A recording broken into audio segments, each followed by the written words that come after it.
Ces derniers temps, il a été question à plusieurs reprises dans les médias du fait d'utiliser des expressions comme personne à utérus ou propriétaire de vulve au lieu de femme.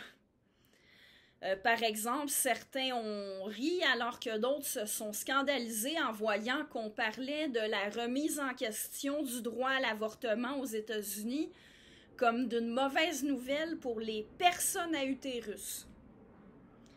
Il y a environ une semaine, la chroniqueuse et animatrice Sophie Durocher soulignait sur sa page Facebook que le Centre de santé des femmes de Montréal parlait de personnes possédant un pénis et de personnes possédant une vulve. Sophie Durocher, toujours, déplorait, il n'y a pas si longtemps, dans une de ses chroniques, qu'à Radio-Canada, on parle de personnes avec un utérus plutôt que de femmes. Et ça, c'est seulement quelques exemples. Ce genre d'expression-là, ça vient avec une décision langagière arbitraire qui vient d'une minorité qui a décidé que les mots femmes et hommes, ainsi que filles et garçons, ne servaient plus à distinguer les humains selon leur sexe, mais selon leur genre. Je voudrais faire valoir deux choses. D'une part, qu'on n'est pas obligé de se conformer à cette nouvelle définition qui est en rupture avec un usage des mots qui, en plus d'être solidement installé depuis longtemps, est encore utile parce que la majorité des gens accordent de l'importance au sexe. Alors ça, c'est ce que je vais développer dans cette partie-ci. Et d'autre part, dans la deuxième partie, je vais développer le point suivant.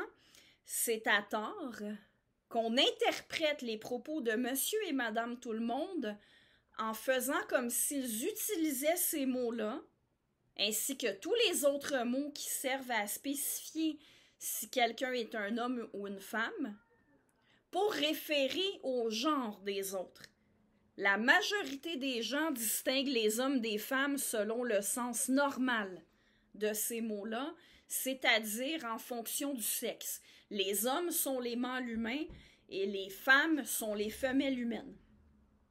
Alors d'abord, il faut voir ce que ceux qui emploient le mot « genre » dans ce contexte-ci veulent dire par là. Alors si je me fie aux documents censés servir à informer sur ce que certains appellent la diversité sexuelle et de genre, et à mes échanges avec des gens qui endossent ce que j'appelle l'idéologie du genre, et aussi au cours de sociologie du genre que j'ai suivi à l'université, eh bien, on donne deux définitions distinctes de ce mot-là. Parfois, on présente le genre comme un ensemble de normes sociales, c'est-à-dire les attentes de la société envers les personnes selon leur sexe. Il y aurait donc le genre féminin associé aux femmes et le genre masculin associé aux hommes. L'autre définition, elle consiste à présenter le genre comme un ressenti, et c'est là que ceux qui endossent cette notion-là vont utiliser l'expression identité de genre. L'identité de genre, ce serait le sentiment d'être une femme, un homme, et on ajoute aussi d'autres options comme le sentiment de n'être ni homme ni femme, d'être les deux à la fois, d'être tantôt l'un, tantôt l'autre, et ceux qui ne se sentiraient pas exclusivement hommes ni exclusivement femmes se classeraient dans une catégorie parapluie qu'on appelle les personnes non-binaires. Bon, j'ai développé davantage là-dessus dans d'autres capsules. Vous pouvez cliquer sur les liens dans la description pour plus de détails. Ici, je vais simplement insister sur le fait que ce sont deux définitions différentes. Même si ceux qui endossent la notion de genre sont nombreux à les utiliser comme si c'était interchangeable, il faut se rendre compte que les normes sociales ne sont pas un ressenti et elles ne sont pas subjectives. Ce sont des choses que l'on peut constater et qu'on peut étudier empiriquement.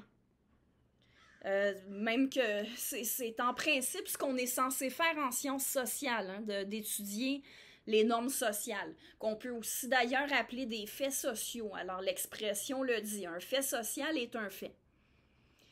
Alors bref, soit le genre est un ensemble de normes sociales, soit il est un ressenti. Il ne peut pas être les deux à la fois. Ou enfin, si le mot réfère vraiment aux deux choses, ça veut dire qu'on a affaire à une homonymie.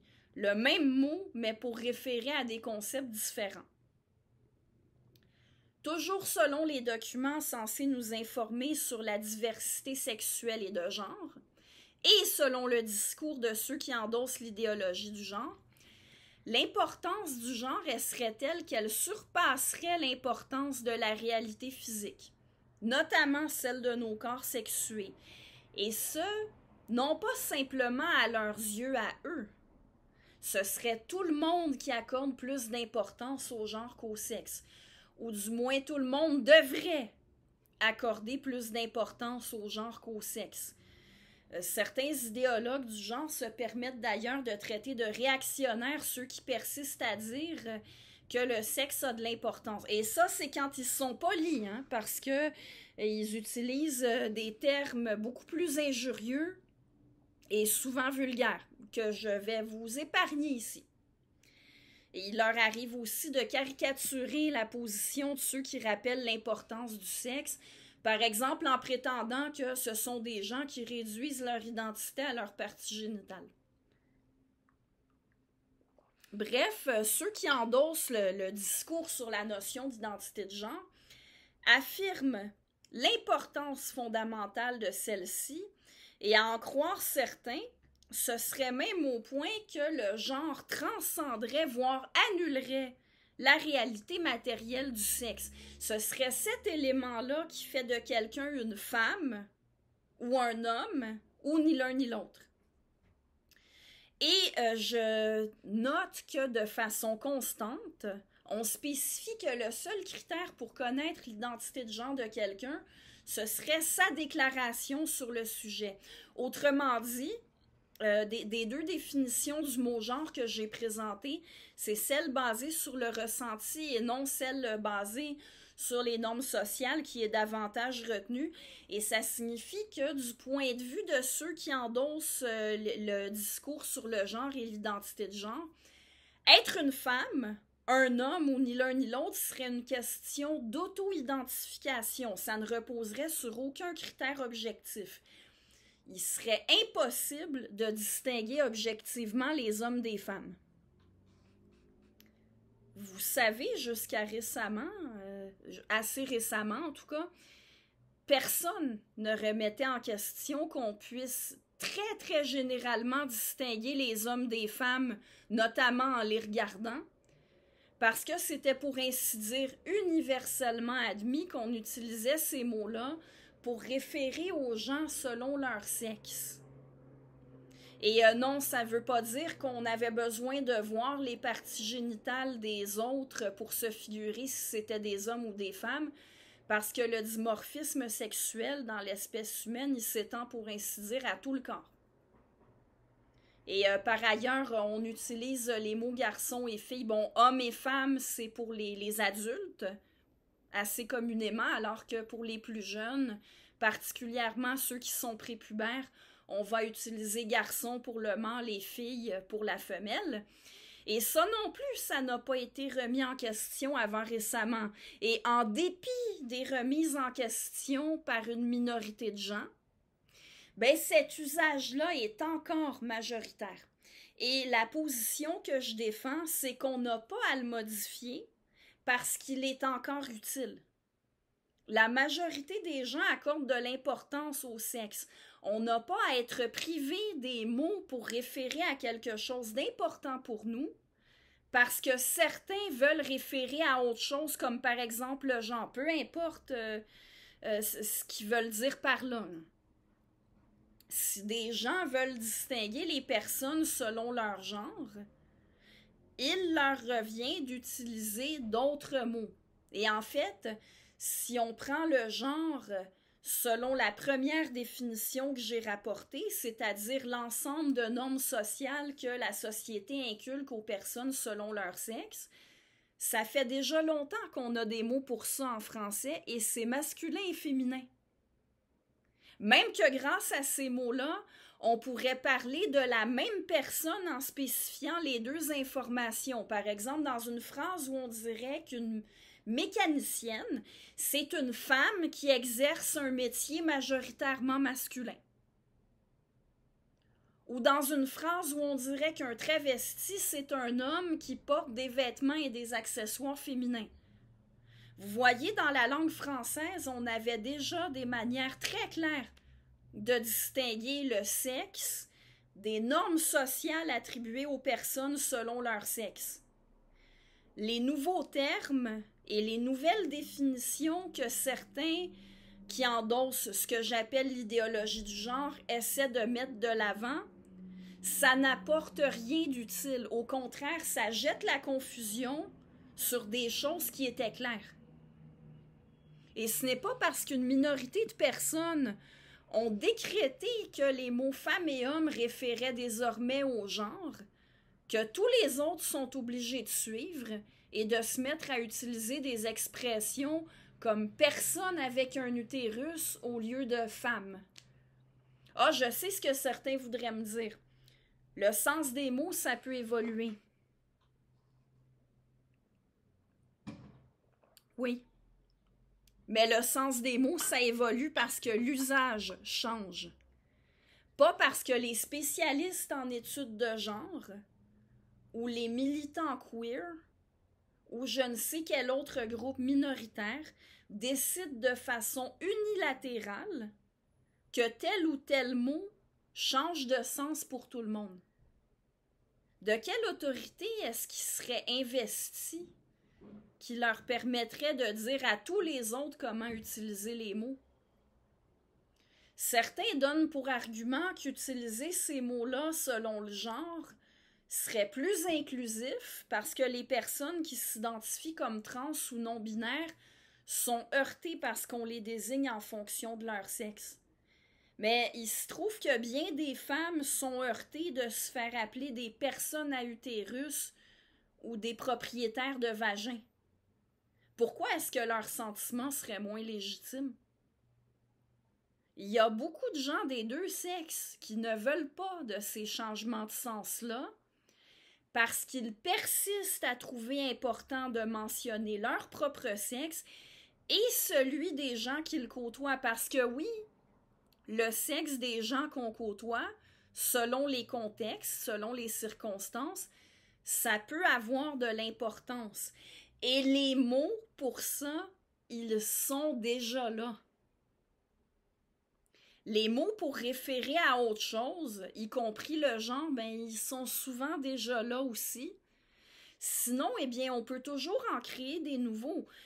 Choisir de plutôt réinventer le sens de mots communément utilisés depuis longtemps, dans le cas des mots femmes et hommes depuis plus de 1000 ans. Ben, choisir de réinventer le sens de ces mots-là plutôt que d'utiliser d'autres mots pour référer au genre, ça m'inspire, ça me fait penser à la fameuse phrase, là. Pourquoi faire simple quand on peut faire compliqué, hein? Et puis, en quoi est-ce que ce serait de l'inclusion de priver la majorité des gens de la possibilité de référer à ce qui est important pour eux? Inclure une minorité en donnant la possibilité à des personnes qui s'identifient à un genre d'utiliser des mots pour en parler, ça je comprends. Mais priver la majorité qui accorde de l'importance au sexe de la possibilité d'en parler, eh bien ça ressemble plutôt au contraire de l'inclusion. Ce n'est pas de l'inclusion quand on prive une majorité de quelque chose d'important pour elle. Bon, jusqu'ici, j'ai parlé du sens des mots femme, homme, fille, garçon. J'ai fait valoir qu'on s'en sert communément pour référer à des réalités biologiques et non à des constructions sociales. Je n'ai pas encore parlé des mots madame, monsieur, ni des pronoms féminins et masculins tels que elle et il.